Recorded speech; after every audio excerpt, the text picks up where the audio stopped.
kepribadian ya sebelum untuk berkarya itu beri pentingnya ya kreativiti dalam diri seorang pengarang. Yang pertama ya kreativiti sebagai orang yang kreatif ya, maka dalam konteks ini untuk menghasilkan sebuah karya sastra yang punya seni yang indah itu memerlukan kreativiti sebagai orang yang kreatif. Yang kedua, kreativiti sebagai produk yang kreatif ya. Jadi tadi orangnya ya perlu kreatif ya, tapi yang kedua ya produk, maksudnya hasil karya itu memerlukan ya satu produk yang kreatif, yang seni itu, indah itu. Yang ketiga, kreativiti sebagai proses yang kreatif ya. Jadi dalam maksud konteks ini, yang ketiga ini, sepanjang menghasilkan karya kreatif itu prosesnya ya memerlukan kreativiti yang tinggi untuk seorang pengarang ya. Jadi untuk pribadi kreativiti ini, bagaimana untuk menghasilkan seorang pengarang yang memiliki pribadi kreativiti?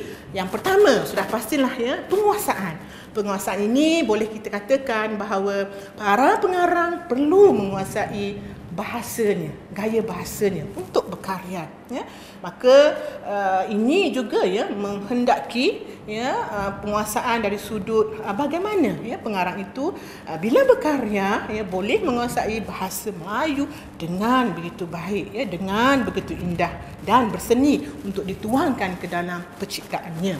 Yang kedua, perlu juga ada nilai pengaruh itu. Pribadi ya mempunyai pengaruh. Pengaruh dalam konteks bagaimana?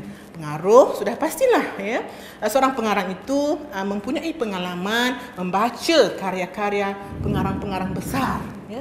Contoh ya, bagi yang baru nak berkarya, sebaiknya ya membaca karya-karya pengarang-pengarang yang mempunyai nama ya, seperti pengarang sastrawan negara, pemenang anugerah-anugerah sastra dan sebagainya. Ini setidak-tidaknya ya memberi pengaruh yang baik kepada pengarang-pengarang baru yang baru berkarya.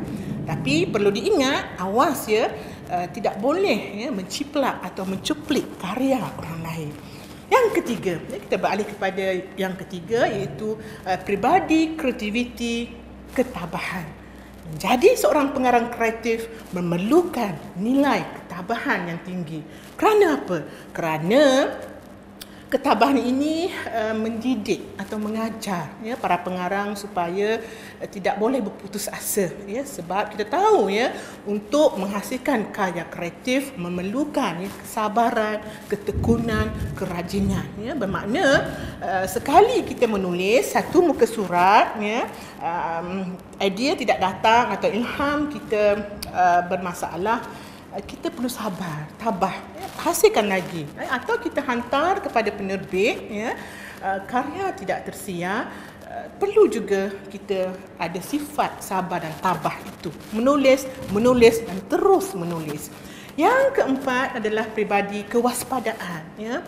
Setelah karya siap, maksudnya setelah hasil karya itu dihasilkan oleh seorang pengarang, khususnya pengarang yang baru pertama kali berkarya, perlu berwaspada. Di sini waspada ini maksudnya anda perlulah menyunting karya itu. Anda perlulah menyemak kembali apa hasil tulisan itu dari sudut kita kata ejaannya, ya, teknikalnya dan apa saja ya, yang menyumbang kepada kesempurnaan sebagai sebuah karya kreatif yang mempunyai nilai seni yang tinggi. Jadi kita lagi kepada pribadi kreativiti. Yang pertama ya, nak melihat nilai keaslian ya. Dalam konteks menghasilkan sebuah karya kreatif sudah pastilah ya nilai keaslian amat dipentingkan, diutamakan ya. Yang kedua, kesesuaian dengan masalah yang dihadapi ya. Biasanya para pengarang menghadapi tidak banyak atau sedikit masalah dalam menghadapi tulisannya, maka perlu sesuai menghadapi masalah itu untuk terus anda menulis. Yang ketiga, berpandangan ke hadapan ya. Perlu sebagai seorang pengarang kreatif mempunyai nilai motivasi dan inspirasi yang tinggi untuk menghasilkan daya kreativitinya, ya, tidak boleh mengeluh, ya, tidak boleh memikirkan hal-hal negatif, ya, perlu mempunyai sifat positif itu.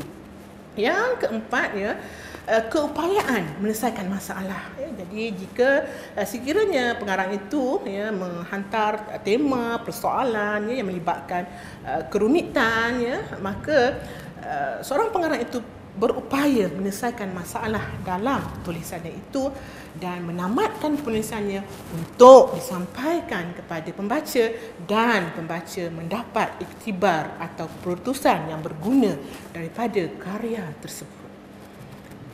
Dan kita mungkin barangkali boleh mengambil inspirasi dan motivasi daripada pandangan, ya, sastrawan negara Malaysia Datuk Shah Nun Ahmad, ya, pada tahun 1979 menyatakan bahawa ketajaman indera menjadi faktor utama untuk menyedarkan bahawa di sekitar manusia setiap detik ini banyak sekali, ya, sumber alam yang bersedia membantu dan bersedia menjadikan kita benar-benar manusia. Ya, maka dalam konteks ini, ya, ini barangkali boleh, ya, memberi inspirasi dan motivasi kepada para pengarang bahawa pentingnya, ya, ketajaman indera, ya, untuk menyatakan bahawa di sekeliling kehidupan kita, ya, banyak idea ilham yang boleh dijadikan tema dan persoalan untuk disampaikan kepada manusia, pembaca khususnya, khalayak pembaca, menerusi cerpen dan novelnya.